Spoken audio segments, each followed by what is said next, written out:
आज दुबई का टूर चल रहा है, बहुत सारे लोग अचीवमेंट कर रहे हैं, बहुत सारे लोग उस लाइन में खड़े हैं, बहुत सारे लोग बड़ा बड़ा काम करते हैं, बड़ी बड़ी नौकरी करते हैं, बड़ा व्यवसाय करते हैं, लेकिन विदेश का मुंह देख नहीं पाते। हर देश को वो लोग नक्शे में देखा करते हैं, लेकिन मेरे दोस्त, यह एक ऐसा प्लेटफॉर्म है,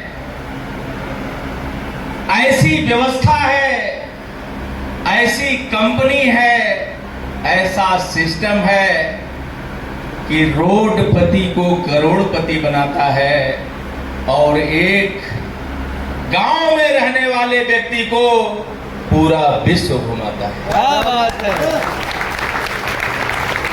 तो मेरे दोस्त, आज हम सबके great upline doctor Prem Kumar ji को भी मैं आजमगढ़ की इस पूरी आईएमसी फैमिली की तरफ से मैं बधाई देना चाहूंगा, क्योंकि उन्होंने भी कोहिनूर सीपी बनने के बाद पहली बार इस आजमगढ़ की धरती पर आए हैं, तो एक जबरदस्त क्लैपिंग होनी चाहिए सर के लिए।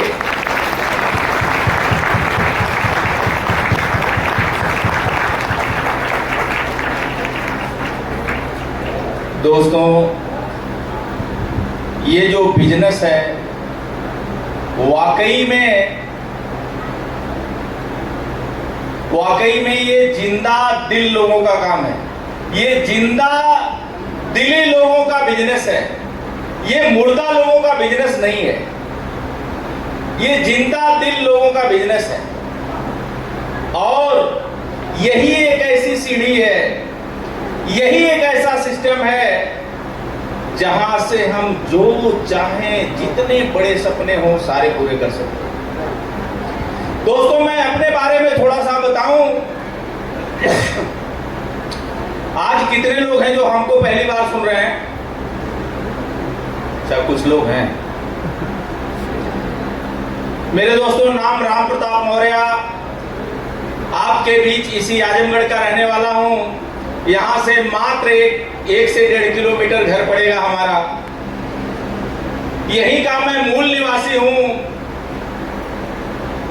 मेरे दोस्त। और मैं आपको बता दूं कि इस हाल में जितने लोग बैठे हैं, इस हाल में जितने लोग बैठे हैं, सबसे ज्यादा पढ़ा लिखा हूं। हेलो, सबसे ज्यादा पढ़ा लिखा हूं मैं। 5.25 तक पढ़ा हूं। हेलो, 5.25 तक पढ़ा हूं प्राइमरी में, 5 तक पढ़ा हूं, 6ठी क्लास में तीसरे महीने छोड़ दिया तो चौथाई हुआ, तो 5.25 तक पढ़ा हूं। और 5.5 तक पढ़ करके मैंने इस आईएमसी की शुरुआत किया। आईएमसी हमें मिली डॉक्टर प्रेम कुमार जी के द्वारा।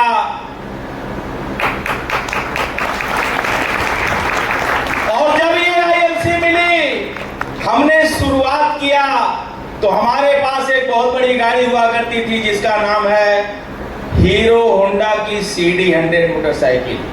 हेलो, हीरो होंडा की CD100 मोटरसाइकिल हुआ करती थी। उसी से हमने इस बिजनेस की शुरुआत की। पहले महीने में हमारी इनकम आई थी 186 रुपए 3 पैसे। कितना? 186 रुपए 3 पैसे हमारी इनकम आई थी।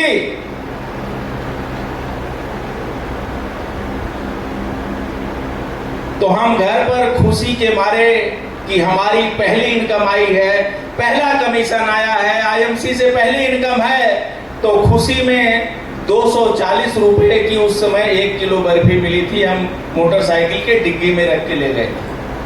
हेलो, 1 किलो बर्फी 240 रुपए की डिग्गी में रख करके ले गए थे।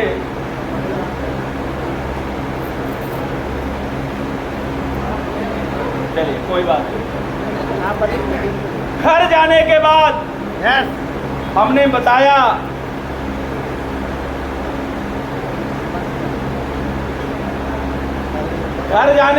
हमने बताया कि आज हमारी पहली इनकम आई है, आईएमसी से पहली इनकम आई है। आज हम सबके बीच में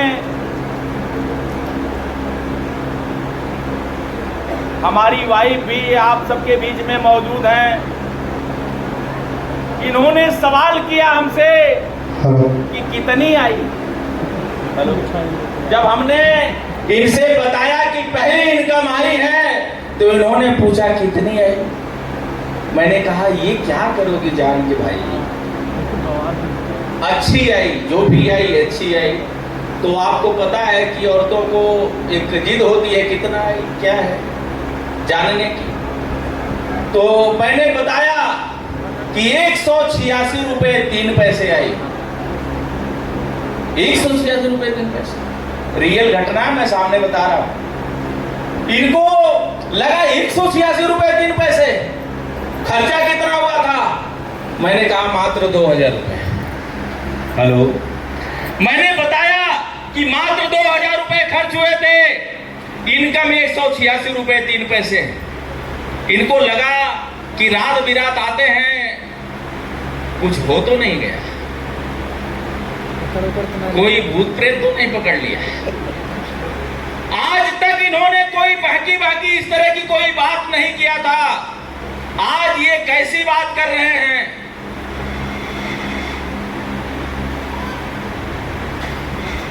तो इनको संदेह हुआ, इनको संदेह ये भी हुआ कि कहीं किसी की जबरदस्ती से किसी के साथ संग में कहीं कोई कुछ ले तो नहीं लिए, जबकि इनको भरोसा था, इनको पता है कि हम छूते नहीं। अच्छा, यहाँ पर कितने लोग हैं जो पी के आए हैं? हेलो, कितने लोग हैं जो पी के आए हैं? अच्छा, धीरे धीरे कुछ लोग उठाए, बाकी लोग नहीं उठाए, समझ नहीं पा रहे हैं। अच्छा, जितने लोग पी के आए जरा खड़े हो जाए अपनी जगह पे।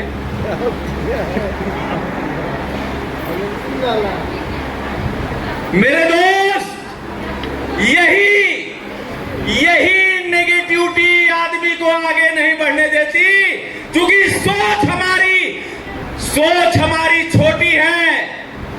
सोच हम हमेशा छोटी लेके रहते हैं, हमेशा गलत जगह सोच जाती है।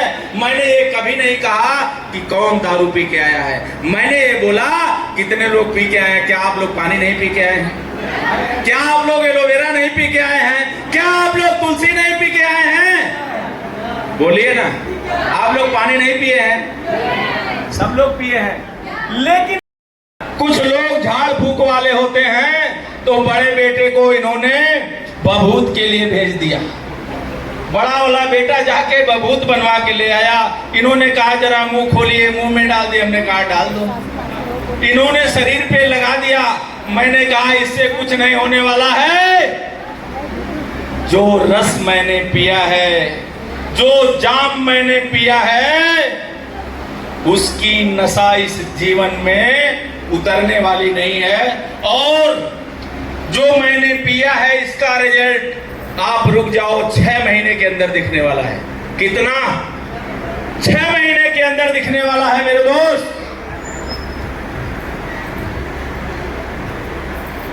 पहले महीने की इनकम 186 रुपए 3 पैसे, दूसरे महीने की इनकम 11,000 प्लस रही, तीसरे महीने की इनकम 21,000 प्लस हुई।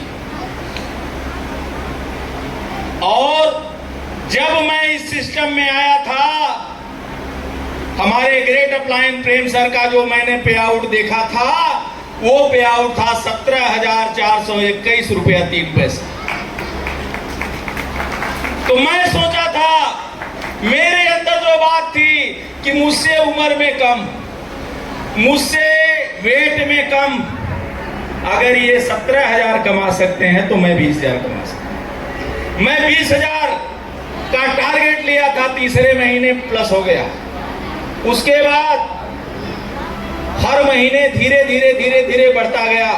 मैंने इस आईएमसी की इनकम से पहली गाड़ी जो लिया वो सुपर स्प्लेंडर लिया। पहली गाड़ी मैंने सुपर स्प्लेंडर लिया। दूसरी गाड़ी हमने उससे छोटी टाटा इंडिका कार लिया। तीसरी गाड़ी हमने आईएमसी से उससे छोटी मारुति की टॉप मॉडल अर्टिगा कार लिया। उसके बाद चौथी गाड़ी हमने उससे छोटी बीएमडब्ल्यू की कार लिया। इस आजमगढ़ में इकलौती बीएमडब्ल्यू आई थी, पहली बीएमडब्ल्यू का आईएमसी की देन।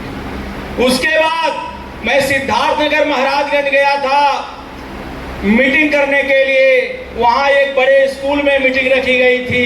वहां खड़ंजे से होकर के जाना था। खड़ंजे पर ट्रैक्टर ट्राली तमाम आए गए थे। दोनों तरफ रोड दबा हुआ था, बीच में उभरा हुआ था। हमारी बीएमडब्ल्यू 3 जगह खड़ाक खड़ाक लड़ गई और जैसे वो लड़ी वो दर्द हमें सीने में मिला, दर्द सीने में लगा। हमने कहा इसी वक्त लखनऊ चलते हैं और लखनऊ से एक ज्यादा ग्राउंड क्लियरेंस वाली गाड़ी लेकर के वापस आएंगे। और मेरे दोस्त मीटिंग करने के बाद वहां से हम लखनऊ निकल गए। लखनऊ से वापस तीसरे दिन बिहान भर हमने क्रेटा कार लिया। कोटेशन लेने गए जब, तो वहां का जो स्टाफ था उसने बताया सर क्रेटा 4 महीने की वेटिंग चल रही है, आप बुक करा दीजिए, आपको मिल जाएगी। हम प्रयास करेंगे कि 4 महीने से थोड़ा पहले मिल जाए। हमने कहा आप कोटेशन दे दो, ये सरदर्द छोड़ दो। उसने कहा सर ले लीजिए कोटेशन, लेकिन गाड़ी उपलब्ध नहीं है। उसने कोटेशन दिया। कोटेशन लेने के बाद मैंने अपने एक मित्र को कॉल किया। मित्र हमारे लखनऊ के परिवहन विभाग के बड़े अधिकारी थे। और जब वो परिवहन अधिकारी के पास मेरी कॉल गई, उन्होंने कहा भैया कोई बात नहीं, आज भी मुझे वो भैया ही कहते हैं। उन्होंने कहा भैया कोई बात नहीं, गाड़ी आज आपको मिलेगी। उसने एजेंसी वाले मालिक को कॉल किया। उन्होंने जब कॉल किया तो एजेंसी के मालिक ने कहा कि सर गाड़ी तो नहीं है, एक गाड़ी 7:15 साढ़े 7 बजे आने वाली है, टॉप मॉडल क्रेटा, लेकिन वो एक ठेकेदार की बुक है। उन्होंने कहा मुझे कुछ नहीं सुनना है, कुछ नहीं जानना है, वह गाड़ी तैयार करवा के मुझे रात में ही दो, ठेकेदार को बाद में देते रहना। वो गाड़ी 7:30 बजे उतरी है लखनऊ में, 10:15 बजे रात को रेडी होकर के लखनऊ हमारे रूम पर आ गई। मेरे दोस्त, मैं सिर्फ ये इसलिए बताना चाह रहा हूं कि एक बाइक लेनी होती है तो लोग घर परिवार के तैयारी करते हैं, देखने जाते हैं, कलर चॉइस करते हैं। लेने के लिए जब होता है तो मामा आते हैं, नाना आते हैं, रिश्तेदार आते हैं।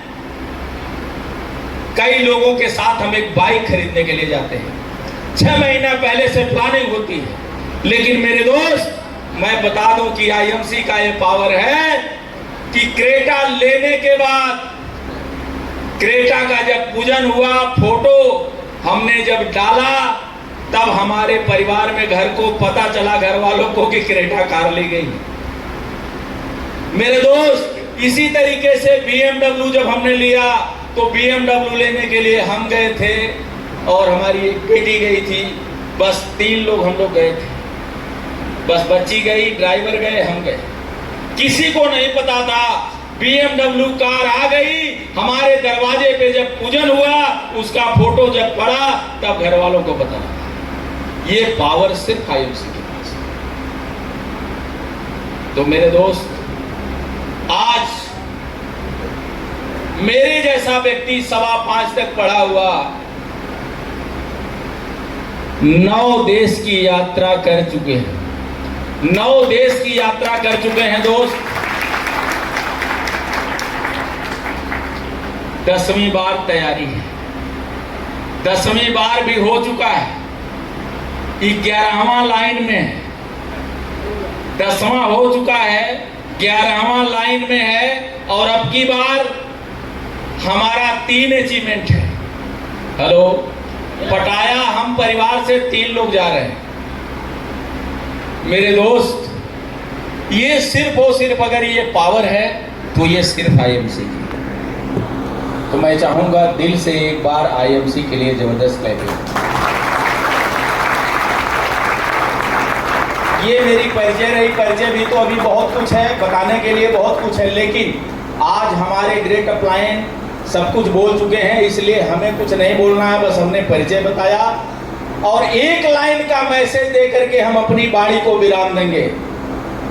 मेरे दोस्त, यहां पर सक्सेस मिलती कैसे, यहां पर लोगों की पूजा होती कैसे, लोगों को सम्मान मिलता कैसे, मैं एक लाइन के मैसेज से आप लोगों को समझाना चाहूंगा। आप लोगों ने देखा होगा महाभारत। हेलो, कितने लोगों ने महाभारत देखा है? हेलो, घर वाली नहीं।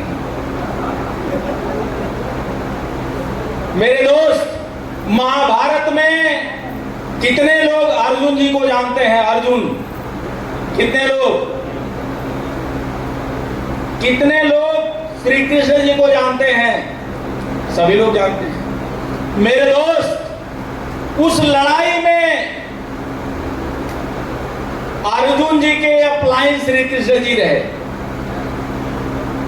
श्री कृष्ण जी की डाउनलाइन अर्जुन जी रहे। लेकिन जो भी कुछ, जब भी कृष्ण जी कुछ भी अर्जुन से कहते थे तो अर्जुन जी तुरंत क्वेश्चन करते थे, क्यों करना है, क्यों करना है, क्यों करूं, काहे करूं, क्यों ऐसा करना है।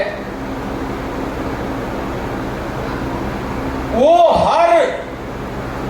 उनके हर सवाल पे सवाल खड़ा करते थे। हेलो, उस अपलाइन के आदेश को आदेश नहीं मानते थे, वो हर सवाल पे, हर आदेश पे सवाल खड़ा करते थे। वहीं आप सभी लोगों ने रामायण देखा होगा, देखे हैं? हेलो, हनुमान जी को कितने लोग जानते हैं? जानते हैं? अच्छा, बहुत सारे लोग नहीं जानते, जो हाथ भी खड़ा नहीं करते, शर्म आ गई, हाथ नहीं खड़ा हो रहा, दर्द कर रहा है। मेरे दोस्त, अगर हाथ उठाने में शर्म आएगी, सोचिए नोट गिनने में तो बड़ी मेहनत करेगी।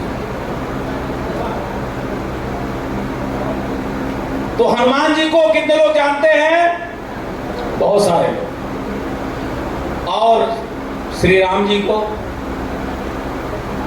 आप लोगों ने देखा है रामायण में कि प्रभु श्री राम जी ने जो भी हनुमान जी से कहा, हनुमान जी आदेश समझ करके, वो आदेश मानते थे।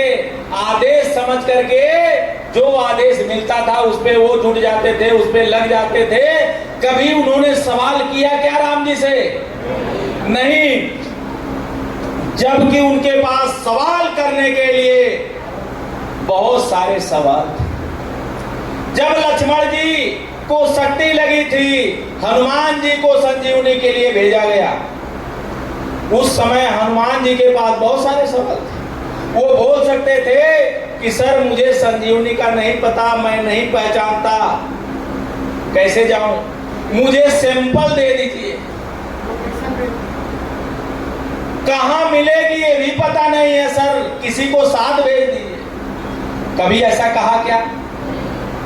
अगर वो चल भी गए, वहां पहुंच भी गए, तो वहां देखे कि सारी जड़ी बूटी एक तरीके से चमक रही है, समझ में नहीं आया, वापिस आ सकते थे कि सर हमें समझ में ही नहीं आया कौन है संजीवनी। लेकिन क्या है, उनको जो जिम्मेदारी दी गई थी, उन्होंने उस जिम्मेदारी को ली थी,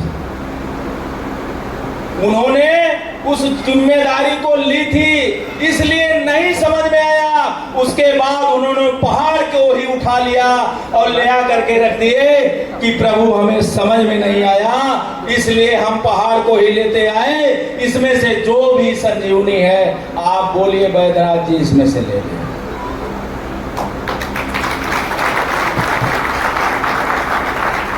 मेरे दोस्त, मैं बताना चाहूंगा कि श्री कृष्ण, भगवान श्री कृष्ण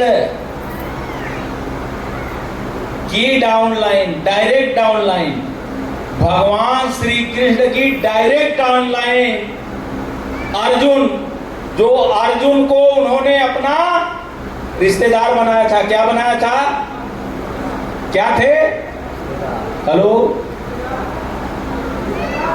क्या?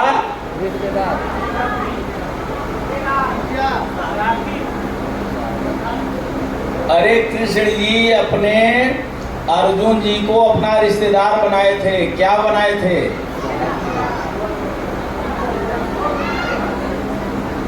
जीजा थे। सोच कर देखिए, भगवान श्री कृष्ण के डायरेक्ट डाउनलाइन अर्जुन जी, जिनका पूरे हिंदुस्तान में एक भी मंदिर नहीं मिलेगा। मिलेगा क्या? कहीं आपने देखा है क्या अर्जुन जी का मंदिर? कहीं देखा है? कहीं नहीं। लेकिन वहीं पर प्रभु श्री राम की डाउनलाइन हनुमान जी, प्रभु श्री राम की डाउनलाइन हनुमान जी, जिन्होंने आदेश को आदेश माना है, उनका मंदिर हर गांव में मिलेगा, हर बाजार में मिलेगा, हर जिले में मिलेगा। यहां तक कि श्री राम जी से भी ज्यादा, प्रभु श्री राम जी से भी ज्यादा मंदिर अगर मिलेगा तो हनुमान जी का मिलेगा। तो मेरे दोस्त, अगर आप अपनी अपलाइन से भी ऊंचा जाना चाहते हैं, आप अपनी अपलाइन से भी बड़ी अचीवमेंट करना चाहते हैं, तो आप अपनी अपलाइन का कहा हुआ हर बात आदेश मान लीजिए। हेलो, अपनी अपलाइन, अपनी एक्टिव अपलाइन का कहा हुआ हर बात आदेश के रूप में स्वीकार कर लीजिए। मेरे दोस्त, दुनिया की कोई ताकत आपको सबसे होने से रोक नहीं सकती।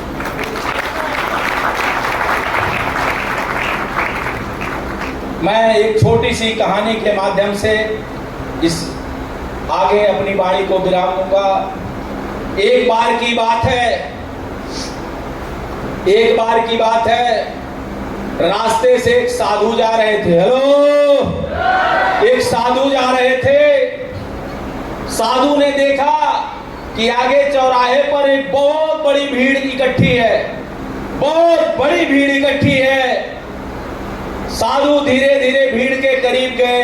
जब भीड़ के करीब गए तो उन्होंने देखा कि एक ऊंचा सा स्टेज बना है बीच में, और उस स्टेज पर एक महिला डांस कर रही है।